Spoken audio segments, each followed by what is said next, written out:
Evelyn Jerome-Alexander with Magellan College Counseling, and I'm here with my colleague, Michelle Silbernagel, and we are going to talk with you today for just a few minutes about early decision and early action. These are two early programs that many colleges offer that give you an opportunity to submit your application and sometimes be notified of your decision sooner, sometimes by the end of the year instead of waiting till the spring. So Michelle's going to talk to us about early action. She's going to give us a couple examples of colleges that offer it and for which kind of student it would be a good idea. So Michelle, give us some examples of colleges that offer early action deadlines and tell us what exactly that means. So an example here on the West Coast that offers an early action deadline is Santa Clara University, and they have a November 1st deadline for that early action application. And what that means is that students will be considered earlier in the application process. They still have a regular decision deadline that is later in the year, but the early application deadline allows students to submit their application and usually be notified often before January, sometimes before Christmas. And it's so great to have that peace of mind and enjoy the holidays. So that's one of the great reasons to apply early action to many schools, because you get notified early. And the other reason is that sometimes merit aid is awarded early to those early applications. So we suggest that students who are looking for merit aid and they have strong applications, they may want to definitely pursue that early action deadline. It's important to be sure that your application is complete and ready for the early application deadline. So we don't want you to submit a rushed application just because you're trying to meet that November 1 deadline. So for example, you want to make sure that you have requested your teacher letters of recommendation and that that process is put in motion, that your essays are written and you're confident that they are strong and they represent who you are and your values. If you have your test scores, they're pretty much complete and will meet the early action deadline for submission of test scores as well. So when students apply early, they get that peace of mind. They may be eligible for more merit aid. And then also, in addition to that, since they're notified early, if they need to and want to, they do have that a little bit of extra time to apply regular decision to other schools should their first choice early action schools not pan out the way they wanted. I just looked up Santa Clara, which is actually a really good example that I'll talk about in a moment. But so Santa Clara's average GPA for admitted students looks like about 3.67. So I guess the question is, which students would be a good candidate for early action at Santa Clara and which ones wouldn't? So that's a great question. And in general, students who are great candidates for early action are students who have solid academic preparedness through their sixth semester, which means through the end of junior year. So they're applying based on their previous 6 semesters of grades. Sometimes colleges will review an application, and if they don't think that those first 6 semesters are solid enough for their institution and they're a little bit worried about academic preparation, they may ask a student to submit their 7th semester, which we call their senior year first semester grades. So sometimes even students who apply early action may be deferred to regular decision.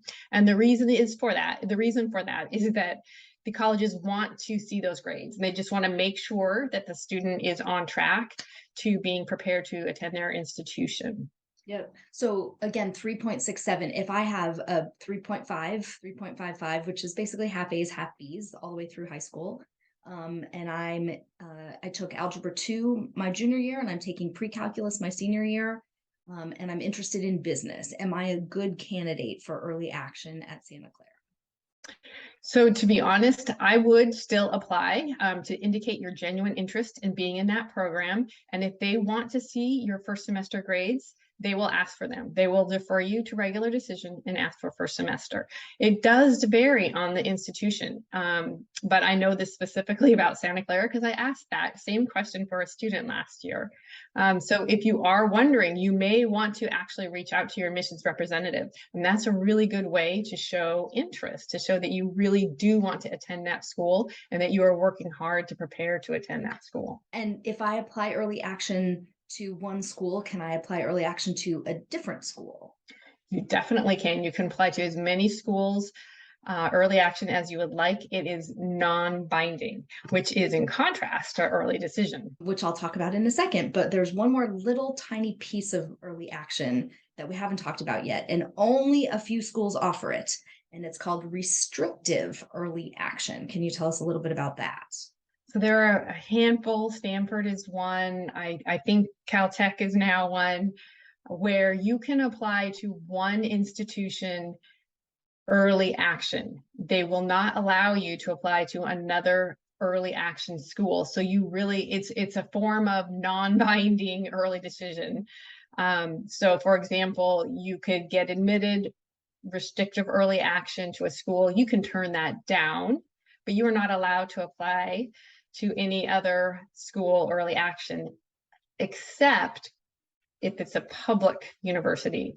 Right. Most of these restrictive early action universities are private institutions, and they will allow you to apply to a public university under their restrictive early action profile.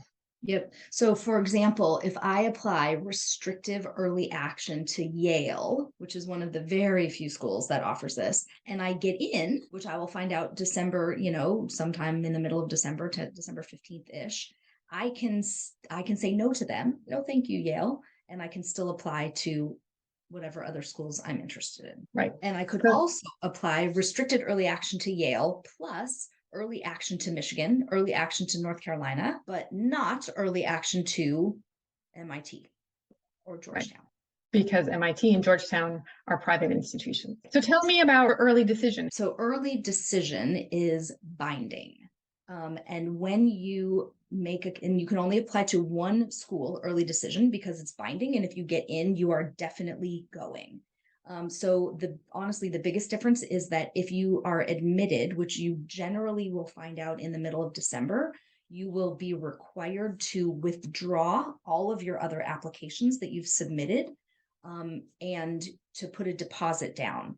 And the reason I say withdraw other applications is you can generally apply early decision to one college, only one, and also early action to multiple schools. So I could apply early decision to Johns Hopkins and also early action to Santa Clara because there's no restriction. It doesn't have to be just public universities, right? I could apply early action to 5 or 6 other schools just so I get those answers back early in December, but also early decision to one school. And so again, what if the best thing in the world happened and I was admitted to my early decision school and all 5 of my early action schools? Does that mean I get to choose where I'm going? Nope.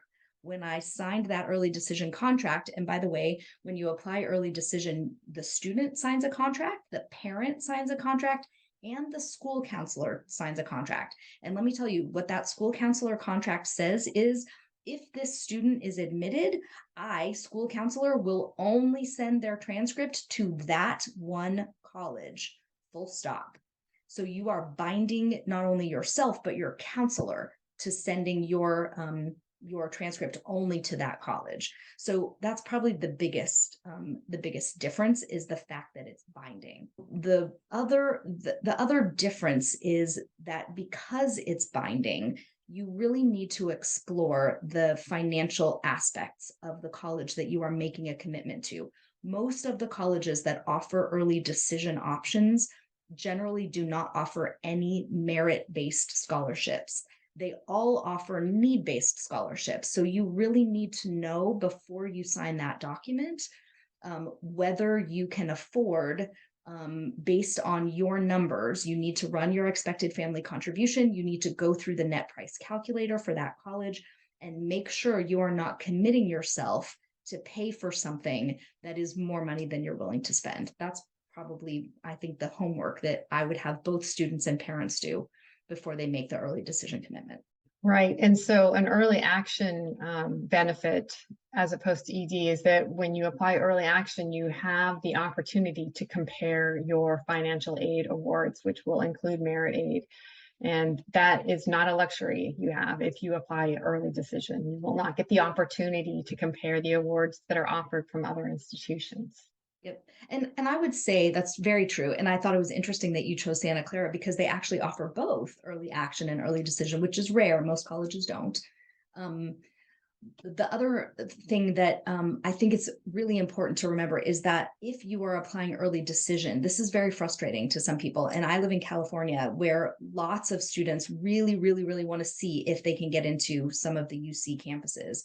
You will submit your UC application by November 30th, which is their deadline, right? But if you're admitted to the school that you apply to early decision, you will withdraw your UC applications. You will never know if you would have been admitted to one of those campuses. So you really have to be really comfortable with that decision.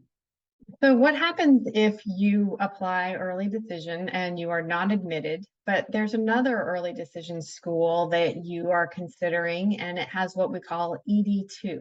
Yep.